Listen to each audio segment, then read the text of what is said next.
Hey beautiful people, it's Rickita. I'm back with another video. So on this video, I wanted to teach you guys how to remove collections from your credit report. So we already went over student loans, we already went over late payments, but I want to teach you guys how to actually remove collections. So if you didn't watch the student loans and you didn't watch the late payments and you have those different things going on to remove them, then definitely go ahead and check out those videos. This is video number 3 in the series on how to remove accounts from your credit reports. Now, when it comes down to collections, we have different type of collections. Maybe you guys a charge off, and now you have to remove the charge off, and you have to remove the collection. So we're going to work to remove those collections, like Jefferson Capital Systems. A lot of people may see that on their credit reports. We have to remove accounts like that from your credit reports. Plus, you may just have other accounts that's on your credit report. So we're going to go over inquiries. We haven't went over inquiries yet.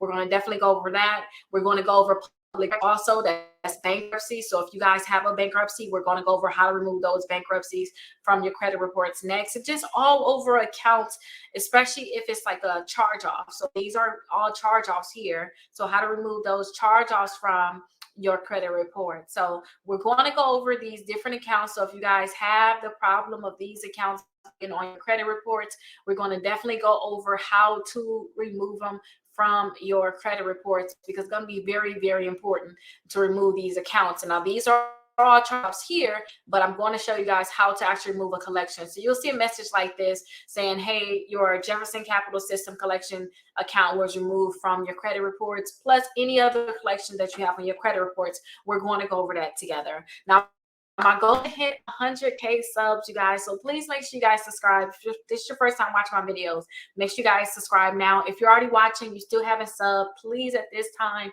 go ahead and subscribe, because I definitely that's okay, and I know I can reach it with the help of you all by subscribing. Now let's get all the way into it, because I don't want to waste time. Like, let's just get to the point. Let's not talk too much. Just get to the point.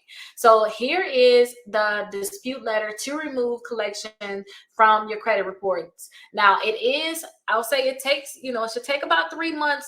That's if the student loans are being stubborn. So it can take about 3 months to remove those student loans from your credit report. So I said it's going to take about 3 months. This is what it's going to look like. So if you get my collection package, because it's actually a package, 6 dispute letters. So you guys are going to get 6 dispute letters to remove those collections from your credit reports. So collections can really drop your credit score. It's supposed to stay on your credit reports for 7.5 years from the last date of activity, but we can actually start working to remove those student loans faster, and that's what I want to help you all with. So you can see that your credit scores go up, because collections can drop your credit scores 40 to 100 points. Now you guys can find this dispute letter package, collections, plus other dispute letter package. They're all $27 for a package of 6 letters. So that's literally that would be less than $5 per letter. Like, it's no excuse to have collections at this point on your credit report.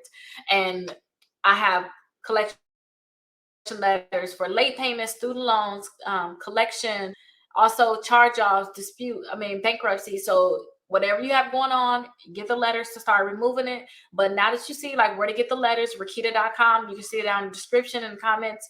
Then let's go ahead and start filling out the collection letter.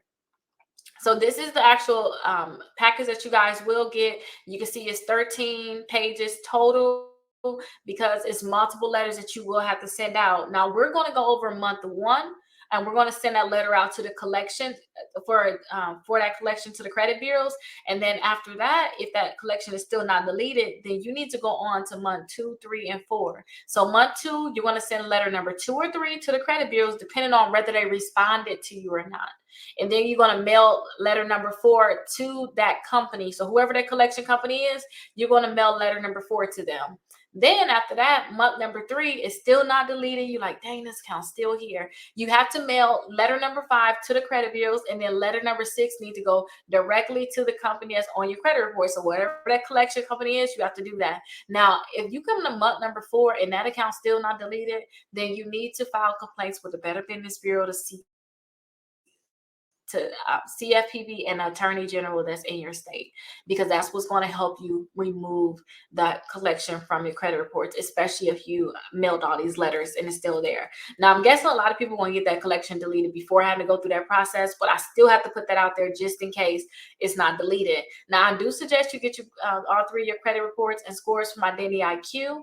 They're going to give you a $1 trial for 7 days. You can see what's in your credit reports, and then you can pull all that information right from there and start plugging it into this letter I'm going to show you.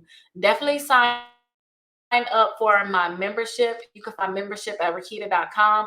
Right up under the dispute letter package, you can see the 3 different memberships I have. It's the same membership, but just payment plans is different. I do suggest you guys just pay that $99 up front, because you're going to get these letters plus more. Like, you'll have access to any dispute letter I have. Say if you have an account, and we'll even mail it out for you, as long as you sign an agreement saying that I can do this myself. You know, you can do it yourself. You don't really need this to do this. You can go through the process of mailing it out and filling it out yourself. We'll mail out whatever letter you need us to mail out, and it's only $29 per month after that. I do have the dollar trial, but that's going to be $79 per month. Or if you want the lifetime membership, you just want to stay a part of the membership, then you guys can definitely get that lifetime membership. But definitely sign up for my memberships. You get that mentorship. We meet up twice per month, and like I told you, I'll send out the dispute letters at no additional charge as long as you're a member. Now, here's the letters to the credit bureaus, because you're going to have to send out the letters to each credit bureau. So you're going to have to mail out 3 letters every month, unless it's not on that credit bureau. So say if you look and it's not on Experian, then you won't send it to Experian.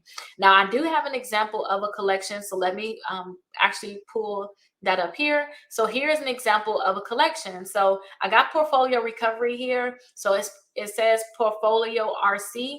The original creditor was Capital One. So this is a great example of a collection that we need to get removed from the credit reports. And as you can see, it's not on Equifax at all. So we're not going to send a letter to Equifax. So I'm going to use this as an example so we can actually fill in the letter. And if you guys have multiple collections, then you guys will have to send out, like if you have multiple collections, you'll have to make sure you put all of those collections on your letter. Okay. But we're going to just plug in one. You can plug in all the other ones depending on, you know, what you actually have. You can plug those in on your own. Now, here is the actual letter. So, dear sir or madam, now this is going to say I'm talking to you in regards to a collection letter. I blocked off all this juicy information because those people that actually pay for the letter, I just find that is more effective when people don't have access to the same letter. Like, if you guys want to type something up, do it on your own, that's fine. This is for people that just want something they can just plug and play, just plug in information, mail it to the credit bureaus. But I made sure that I did not put this information on here, because for people that's paying, I want your letter to be effective, okay? And then after so many purchases, I go ahead and switch that letter out with another letter that's just as effective, and I move some stuff around to make sure that we're not sending out the same exact letter. Now, all of this information you want to leave here. What you want to do is just make sure that you put your date of birth here, plug your date of birth in, plug your address in, plug your social security number in, and then plug your first and last name in. So this is very similar to like the student loan letter. It just say something totally different than what's on the student loan letter, okay? And then also you want to put the name of the account. So in this case, we're dealing with portfolio recovery. So I want you to list this information in different places. So you can list let me put it on here. So that's what they have, portfolio RC. So let's go ahead and copy that. Actually, let's put an account number with it. If you guys use Identity IQ, you will get the account number, whatever account number they have. So I want you to list all of your accounts. So say if you had, you know, multiple collections, I'm going to just do it like this as an example. List each one separately, though. You all just like this. A computer system is going to pick this up. An actual person not going to look at it, but you want them to know, hey, this is the name of account, this is the account number. Now do what the letters say. That's what this is. So I want you to put the names of the accounts and the account numbers in different places. So that's why there's not a spot for you to put it here, because I want you all to put it in different places. It just makes the letter more effective. So you can put them that up here at the top. You can also put it right here under the first paragraph. That's a great spot too. You also can plug that information down here. Oh, wait, that same spot. But you can plug that information down here after the second paragraph. That's a great spot that you can put that information at. Also, you can put it after that third paragraph. You can put it there, and then you can put it right up under your personal information. So wherever you want to put this information is fine with me, as long as you're putting it, okay? So you can put it wherever you want to put it, but just put it on there once and you'll be fine. You don't have to worry about putting it on there multiple times. Just find a great spot to put it at and then put it on there. Just make sure it's before the thank you for your cooperation and assistance, okay? After that, you want to put your first and last name here at the bottom. Now, I don't want you, some of the dispute letters, you'll see that you with your first name, first and last name, address. Don't do it like that, because you want to make it seem like it's coming from, well, it is coming from you, but you want them to know that it's not coming from a company.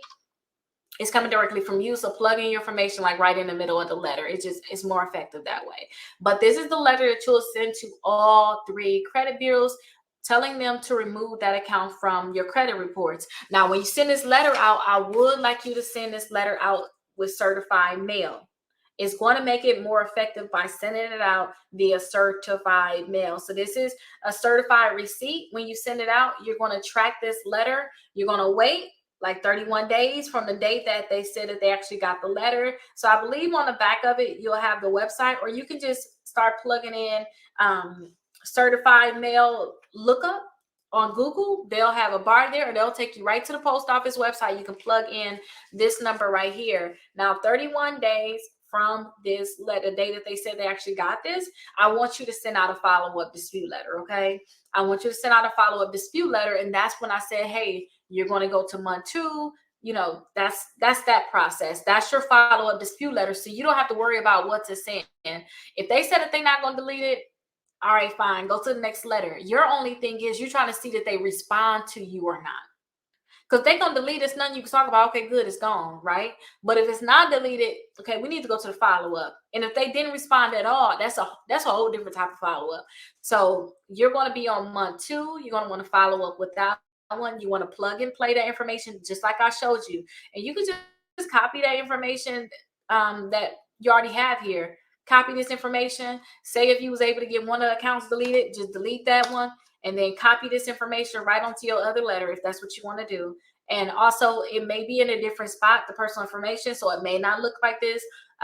So you may want to put that information where you need to put it. If you see date of birth, insert your date of birth here, insert it. And read the letter. Know what you're sending out also, so you can know exactly what's going on with your letters. But definitely send it out certified. This is going to really help you all. It's going to be less than $5 to send it out certified, but you do have to send out 3 letters, because you have to send out one for each credit bureau that is listed on. So figure $5 per letter. I'm telling you, it's going to be worth it. You can send it out regular mail if you want to, but I do suggest that you all send it out certified, because that's going to be very, very helpful for you all.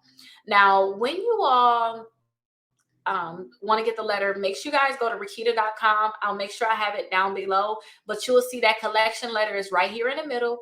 And I put these together because right now we're going through something where I see a lot of people just not able to afford, to be a part of my membership. So I put these letters together to make sure that it is, it is effective for you all, and you guys can start moving the accounts from your credit report. So definitely check it out, and also join that membership if you like. Rickita, please just let me be a part of the membership. I don't have time for this. Then definitely join a membership, and then I can help you through the process when you're a part of the membership. But definitely check it out. Make sure you guys subscribe, and if you all have any questions, please let me know. I'll be happy to answer your questions. The next one that we're going to go over now is charge-offs. So I'm going to show you guys how to remove those charge-offs from your credit reports. Remember, charge-offs is the original company. So maybe it can be Credit One Bank. It could be Capital One Bank. It can be Navy Federal. It can be multiple accounts that's on your credit reports. It can be your Best Buy credit card, your Discover, credit unions. It can be whatever. So I'm going to show you how to get results like this and how to remove those charge-offs from your credit reports. Let's get started on the next one.